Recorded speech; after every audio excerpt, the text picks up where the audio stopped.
Happy New Year, and I'm celebrating the Chinese New Year of the year of the fire horse. This is going to be a very exciting year starting February 4th, 17th, and we will be go, go, go. This year is going to be a year of action, a year of change, a year of uncertainty. But if you don't have a plan, you will be left far behind. I have a plan. I want you to have a plan.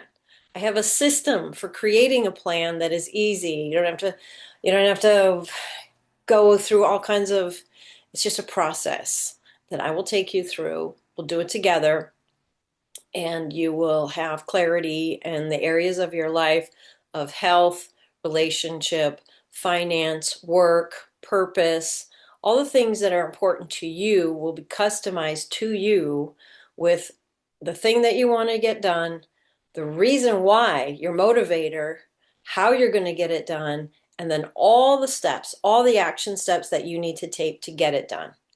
Easy, easy peasy. When I use this system, it's very effective and easy. Like life should be easy. Our heart's desires should be easy to accomplish because they're already set inside of us. So let's do this together. Please don't be left behind this year. Please have a clear plan in mind so you can live a fulfilling life. Let's do this together.